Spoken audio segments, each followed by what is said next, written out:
Nasasaktan pa rin si Enzo nung nakita niya ang kanyang ama sa illegal na human sabong. Sobrang masaya ang mga tao nung nanalo sila sa pustahan, ngunit nung numinidor na nila ang kanilang panalo, hindi na nila ito nakuha. Na-scam pala sila sa human sabong at parte pala ito ng plano ng mga bakunawa na hindi makukuha ng mga tao ang kanilang panalo. Tangi lamang mga VIP player lang ang makakuha sa kanilang panalo, kaya sobrang masaya ang mga bakunawa dahil malaki ang pera nilang na-scam sa human sabong. Hindi matatanggap ni Jacob na siya ay natalo sa kanilang laban ni Samuel. Sinasadya ni Tanda na inisin siya upang matalo siya sa laban. Pinagsisigawan pa ni Tanda na bata niya si Samuel. Si Samuel ang papalit sa pwesto ni Tanda. Kaya sinabihan ni Jacob ang kanyang kuya Roldan na huwag siyang pumayag nito, na si Samuel ang papalit sa pwesto ni Tanda. Habang si Diego nagpakilala na nga siya kay Samuel na siya si Tanda, na siya ang leader sa Bakunawa, at sobrang nagulat nito si Samuel nung nakilala na niya si Tanda. Sobrang nagulat naman si Leah nung umuwi si Jacob na puro pasa ang mukha nito.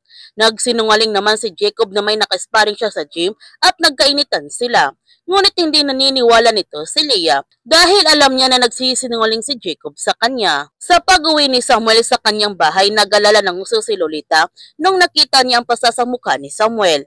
Hindi naman sinabi ni Samuel kung ano na nangyari sa kanya. At dito na nga niya sinabi sa kanila ni Arisa at sa kanyang ina ang kanyang natuklasan na si Diego Ramirez ang pinuno ng Bakunawa.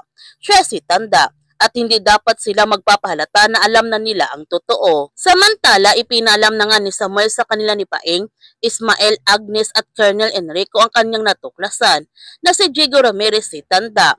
Ang sabi ni Paeng, kaya pala hindi mahuli-huli si Jacob kasi magkasabot pala sila. Ang sabi ni Samuel, mulat sa pool sinusubukan pala siya ni Diego, yung offer, yung pag-i-interrogate niya sa kanya. Lahat yun kasama pala sa plano ni Diego. Sinabihan ni Ismael si Samuel, buti na lamang talaga na hindi siya kumagat doon.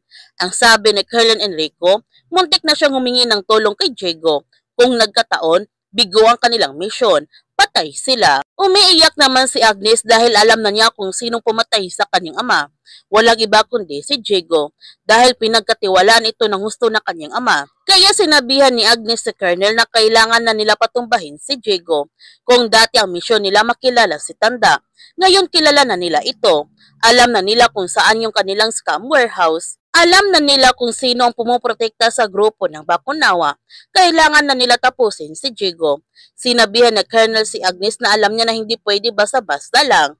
Masyadong malaki ang impluensya ni Diego. Marami itong koneksyon at tinudulo ito ng mga taong nakapaligid sa kanya. Ang sabi ni Ismael, sinong huhuli kay Diego? Sinong maniniwala sa kanila? Sigurado maraming kasabot si Diego. Ang sabi ni Paeng kung hindi solido ang ebidensya nila laban kay Diego, madali lang para kay Diego ito matatakasan. Ang sabi ni Samuel, isang chance lang ang meron sila. Kapag umatake sila dapat sigurado. Sinabi na nga ni Enzo sa kanyang ama na alam na niya ang totoo, na ito isang kriminal. Siya ang nagpadukot sa kanyang mga kaibigan. Ngunit tinatanggi ni Roldan ang lahat ng paratang sa kanya ng kanyang anak, kaya nasasaktan nito si Enzo dahil hindi pa rin umamin ng kanyang ama. Sa pagpasok ni Johnny sa presinto, pinagtatawanan niya ang kanyang mga kasamahan na naskam ito sa human sabong at pinapangako ni Johnny sa kanyang sarili na patutunayan niya kay Diego na mas magaling pa siya nito. Hanggang mapilitan na lamang si Diego na tanggapin siya nito bilang anak. Habang si Diego, dinala niya si Samuel sa isang abandoned building kung saan ipapatuloy ang sinimula ng Bakunawa. At ipinaalam na nga niya kay Samuel na siya ang papalit nito sa kanyang pwesto.